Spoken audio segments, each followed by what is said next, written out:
So what are the habits that make the top 1% students the top 1%? Well, I've been a dental student for almost 3 years now, and as I progress through this course, I see that the people around me are getting smarter and smarter, even a lot smarter than I am. And I noticed that many of my classmates are much more competent than those I've seen during my freshman year. I've not only observed them, but I've also observed the top students from around the world to see what habits that they always had to keep them at the top.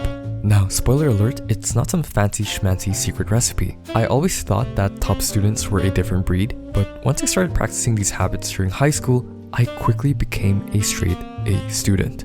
Here is my grades to prove it. So, here are the habits that separate the top 1% students from the rest. So the first habit is more of a work ethic rather than a habit, but top students have a whole other league when it comes to studying work ethic. Unfortunately, it's that simple. Sure, you can have all the reasons for having a better efficient study method or doing XYZ routine in the morning, but the bottom line is that top students have a crazy work ethic. Normal students would probably go home after class, relax for the day, and maybe study for a bit or two, but not top students. They're probably studying the material right after class, reviewing what they learned, and usually coming home to study even more to engrave that information into their heads. Judging from the content that I see nowadays from study YouTubers, it seems like everyone just wants a shortcut to being a top student. Yes, I'm also guilty of this, I admit. But the thing is, life doesn't work that easily. There are no shortcuts to everything. Yes, there are ways to do things more efficiently, but it all doesn't matter if you don't have the drive to push yourself every day. I've met so many people who are naturally talented, but they didn't push themselves. I literally have a classmate who was bottom of his class but had insane endurance, and now that our batch is literally cut in half 3 years later, he's still among the remaining few. The bottom line is that having a strong drive and endurance is one of the main driving forces to becoming a really successful student. You'll have to understand that you will not enjoy the process most of the time. Learning that and just sticking your head down and doing the work is what will get you ahead in your academic life. You will not get ahead by being proactive for the first week into your entire semester. You will only get ahead if you're proactive your entire semester. But the cool thing is, you don't have to start strong right away. Just make sure you're consistent throughout your semester. The second habit I have is a very practical tip, and it's the mindset of having your assignments come and go. At the end of the day, the thing about assignments is that they will take a chunk of your time no matter when you do it. What matters is when you will do it. So in order to really lighten your workload, make sure that as soon as you get your assignment, try to finish your assignment as soon as you can, perhaps on the same day as well. For example, these days, whenever I finish classes, I try to finish all the studying and assignments right after. I don't immediately go home. I always head to a workspace to finish all the work that I have. And it's perfectly fine if I don't end up finishing my work. What matters is usually after class, since I'm still in the flow of doing work, I try my best to finish it. And it's perfectly fine if I don't end up finishing my work. What matters is usually after class, since I'm still in the flow of doing work, I try my best to finish it. And you don't even need to use a workplace like I do. Schools have libraries and facilities for you to do your work, so make use of those. The thing is, I have a University Notion page where I track most of my assignments. However, I always try to finish most of the work before I even plot them on my calendar. This way, when I do get home, I can focus mostly on studying. You can even apply this to group works as well. As much as I hate group works, freaking incompetent groupmate, you can finish your part of the group work by simply setting and delegating a deadline right after the assignment is set. Take leadership and set a deadline to your tasks immediately. Assign roles and delegate work to your group. This is so that you all know clearly what work is assigned to who, and you can focus on your own work. Next quality we have that top students have is treating studying not like studying, but more of a routine. Instead of studying when they need to, they follow a set routine of studying instead. For example, when I'm done with class, it's kind of my routine to study right after in a workplace in town. Even if I don't feel like doing it, the benefits of routining, is that even a word? is that my mind automatically does it even when I'm not motivated, and that's the beauty of systems and routines. Rather than relying on your feelings to study, which isn't a reliable source of push, you rely on your set systems to accomplish your goals. One really good way to keep your flow of studying is to study outside. As someone who loves to lay in my room doing nothing, my house is the last place that I want to stay when it comes to studying. However, this could be different for everyone, and I'm sure people prefer studying at their house. To each their own, there is no one answer for all, but as much as possible, make your studying your routine. It'll help.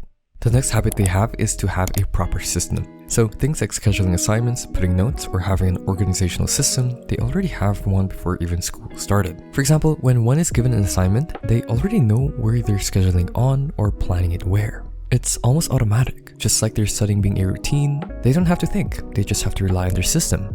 Their system makes it so that they don't waste any mental energy onto planning or working with their schedule. For example, when it comes to scheduling and storing my notes, I use Notion to handle all of that. I use my own Notion template to track all my assignments and notes, and it even has a built-in revision tracker for me to track when I studied for certain subjects.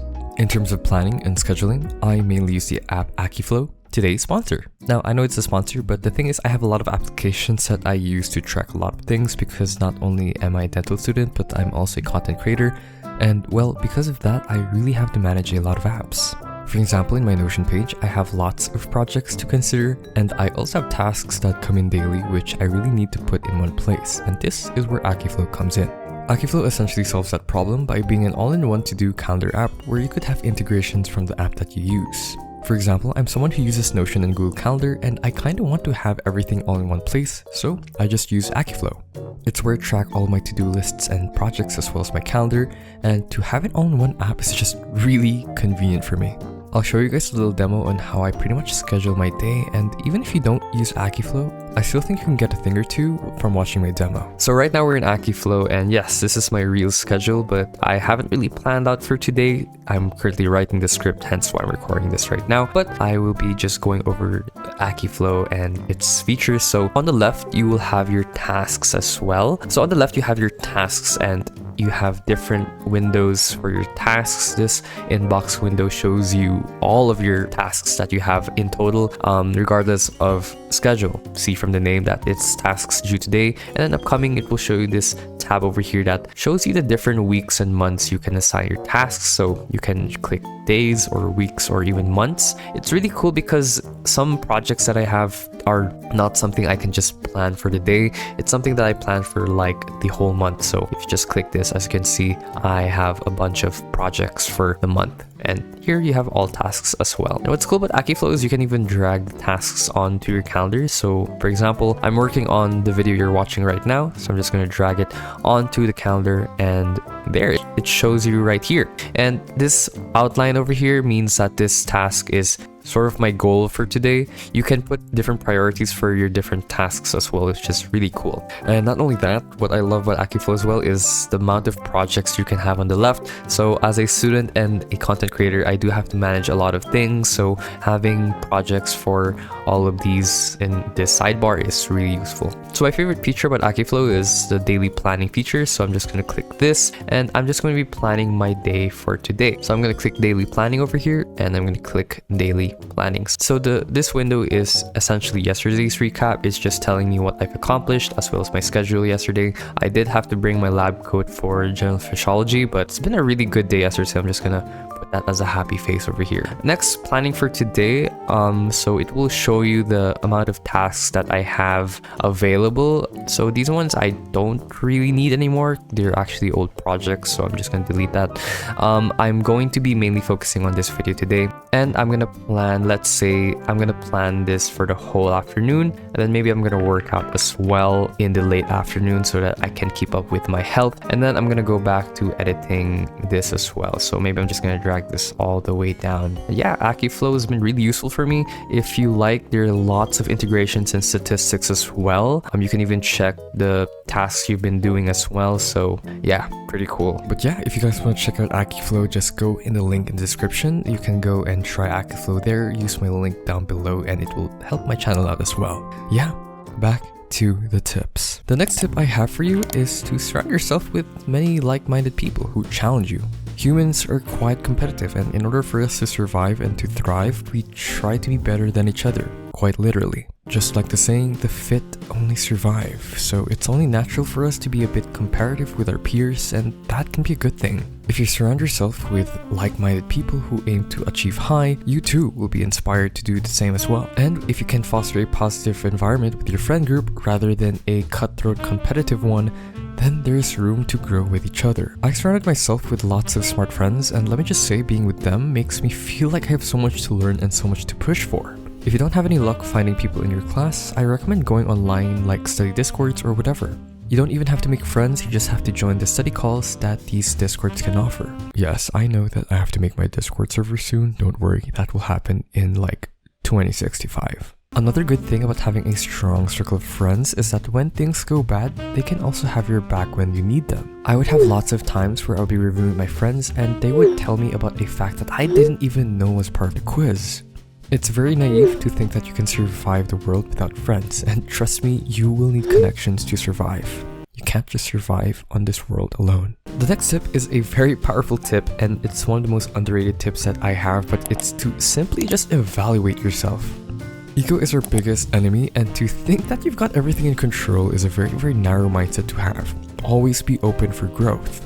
After every quiz or assignment, I try to see what went wrong or why you made certain mistakes, and after every evaluation, try to even ask your teacher what your mistakes were. And from those mistakes, try to adapt and learn from them. For example, recently I had a quiz that I studied for, but I missed a few questions because I haven't watched the recorded lecture that the professor provided, and I mainly focused on the PowerPoint itself only. From that mistake, I realized that I really have to pay attention to the recorded lecture more than the PowerPoint all in all, because the teacher includes questions that she doesn't include in the PowerPoint itself. Learning from small mistakes can really help you a long way, and instead of taking your score and be done with it, try to learn and grow from it, and trust me, you'll improve in an exponential rate. Now, as much as I don't want to push this narrative, if you really want to be a top student, you will not just need the efficient study methods such as active recall, spaced repetition, and blurting. Those are already the things that we already know. The thing is, we're at an age where everything is accessible to everyone, and everyone already knows the different efficient study methods. The difference now is whether or not you're willing to push yourself to study those extra 5 slides, to push yourself to finish your flashcards every day, to push yourself a bit extra every day. I don't recommend this because at the end of the day, I care more about you enjoying your journey rather than making it a source of suffering. But if you really want to push through and be the top, you'll really have to suck it up and push through. Now, the most important question I want to ask you is, do you really want to be a top student? And ask yourself why you want to be a top student in the first place. If you're watching this because you just want to improve your grades, but you don't really care about being the top, then maybe that's perfectly fine. I would even recommend going this route. Whatever you take from this video, I hope that these tips will help you in some way, or at least help you give a bit of motivation to push more in your school. What matters in the end is that you guys are enjoying your journey, and even if you're sacrificing a bit here and there, I hope you find meaning in that. Anyway, thank you guys so much for watching, and don't forget to drink your water, and I'll see you in the next video. Bye!